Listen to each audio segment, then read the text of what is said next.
All right. Hey, everyone. That's the only kind of corona that I am not sick of at this point. I'm sure you're probably feeling the same way. But happy Cinco de Mayo.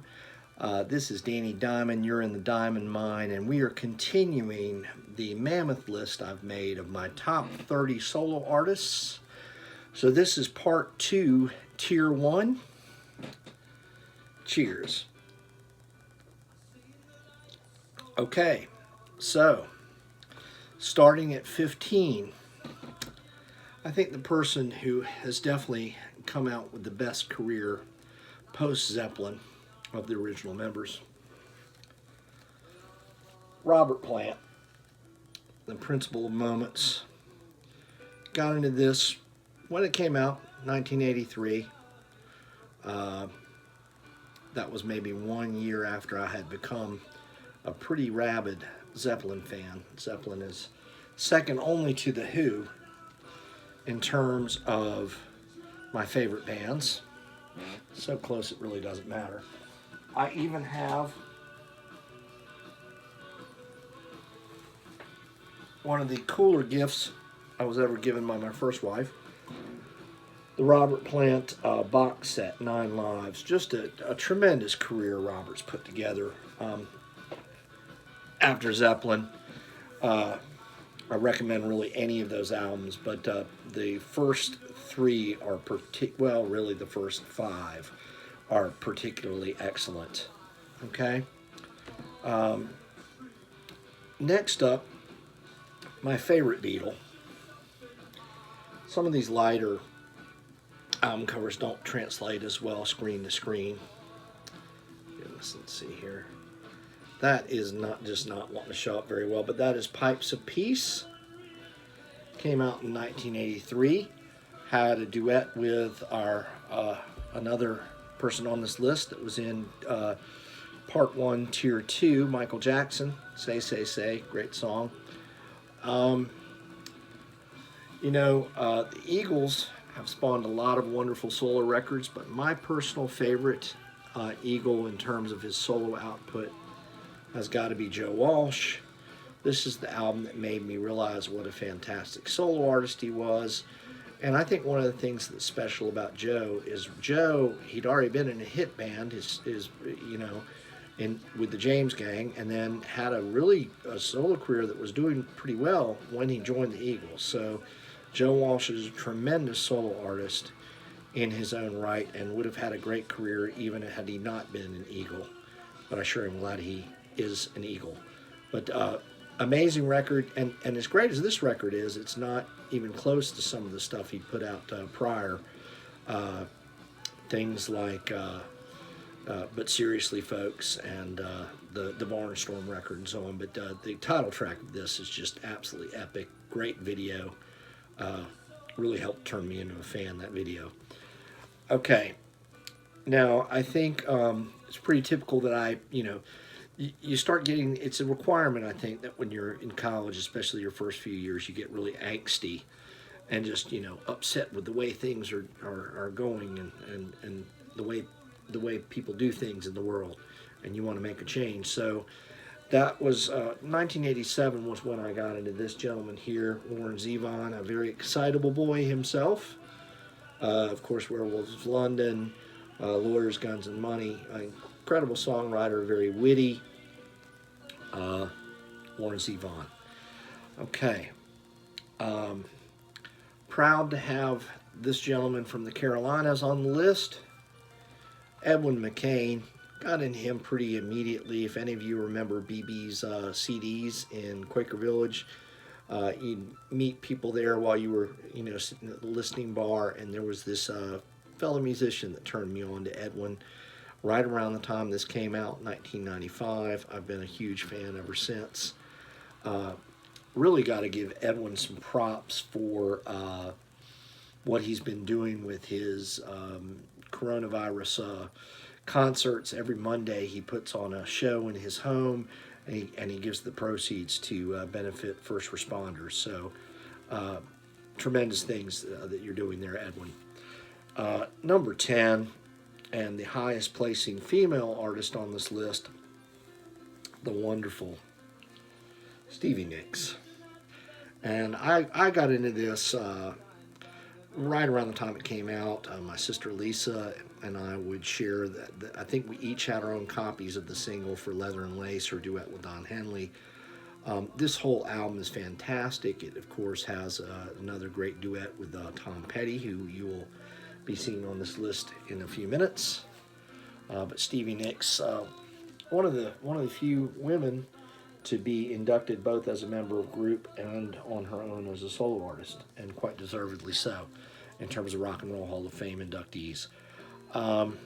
Next up, one of two very well-known piano men on this list, Elton John. First album that I really got into, I can remember borrowing on vinyl from Greensboro Public Library. Don't Ship Me, I'm Only the Piano Player. Has the song Daniel on it. Of course, I'm going to like that song. Elton went through this. This was one of those albums produced during a long string where he just was putting out perfect record after perfect record. He had just had the Midas touch from the very first album up until around the Captain Fantastic album, maybe even a little after. So that would have been around 1983. I'm thinking that I probably borrowed that record from the library. Of course, it came out several years before that. But next on the list, Prince, 1999. I can remember my buddy Rob Tatum back when I lived on Gracewood Drive. Rob was on one of the neighboring streets, was my best friend at the time. This would have been 1982. He had the double album, and we listened to it. One of my last few years really hanging out with Rob big time. But great memories, incredible record. I think one of my favorite moments of my recent staycation was listening to Little Red Corvette and having a shower beer. That was about the closest I made it to the beach during these strange coronavirus times. Okay, number 7. Lucky 7, Jackson Browne and the Lawyers in Love album. So many great Jackson Browne records, but this happens to be the one that introduced me to him in 1983. What can you say? You've got the title track. Let's see, Tender as the Night is on here. You've got so many other great Jackson Browne records. The Pretender is an amazing record. Holdout, been listening to that constantly lately with Kitty. But number 6, speaking of Kitty, we both love this man. Rod Stewart, Foolish Behavior. I got into this the year it was released, which was 1980. I got the single, The Passion. The B-side of the Passion single is the lead-off track on this record, Better Off Dead. Great rockabilly rave-up tune. Really cool record. Of course, there are some even better records in the catalog. Things like Every Picture Tells a Story, but this is a damn fine record. Really great solo artist, tremendously prolific. People just don't realize how many albums this man's done and the level of quality he's consistently maintained. So, Rod Stewart. Okay, we're getting in the top 5 here. Kicking off that top 5, The Boss, Bruce Springsteen. My one and only time seeing Bruce. It's kind of like Prince. I saw Prince on the Purple Rain tour. Only time I got to see him. Only time I ever got to see Bruce was on this tour. Born in the USA, got into it when it came out, 1984. This is one of those albums where I think over half of the record was a hit single. Just tremendous, and not even his best record, but way on up there. But I would put Born to Run as the top Bruce record, but classic stuff. Okay, number 4, and the 5th record that I became aware of in 1983. So a third of this list of top tier solo artists I discovered in 1983. What a year for my musical taste development, huh?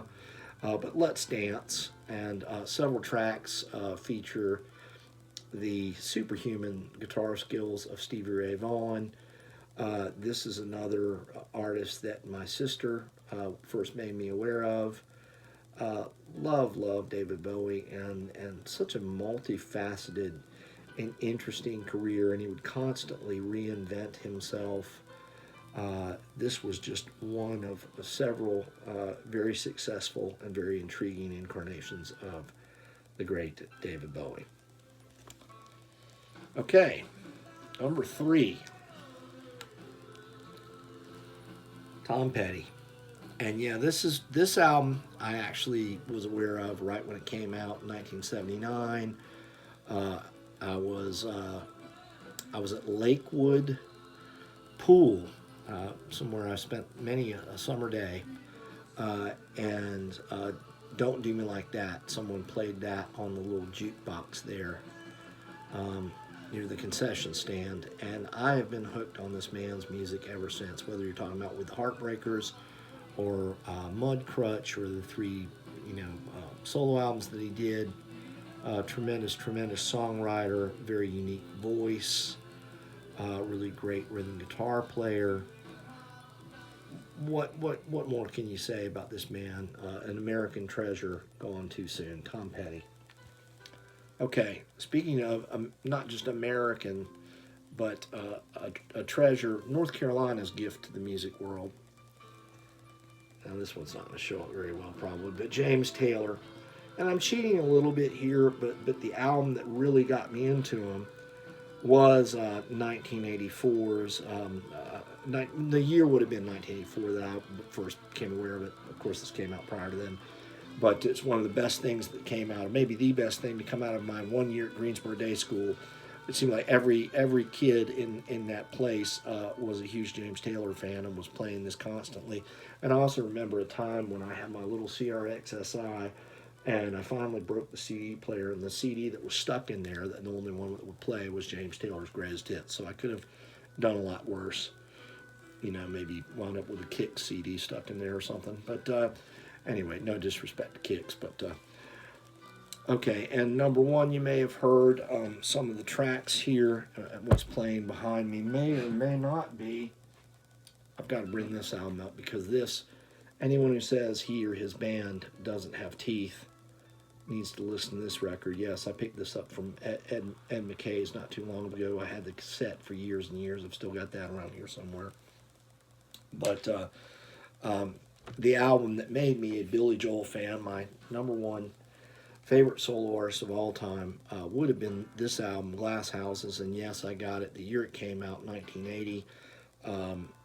I think I may have gotten it the same day that I got Back in Black, which also came out in 1980 and had a huge impact on me. But this album is just tremendous. You've got All for Lena, of course. You've got Still Rock and Roll to Me. Maybe his hardest rockin' tune ever, Close to the Borderline. I'm not going to try and pronounce it, but there's a ballad he does in French on here. It's really beautiful. You May Be Right, which I actually used to sing and play in my first band. Just a wonderful record. So, please, these lists are not really, I'm not saying these are the greatest artists of all time in this order. They're just my favorites. If you disagree with me, it's as it should be. Please make up your own list and post it here in the comments below. I want to thank you for watching. Please take a moment to subscribe if you haven't already. Please be well, enjoy life, and come back to the mine soon and often. Cheers.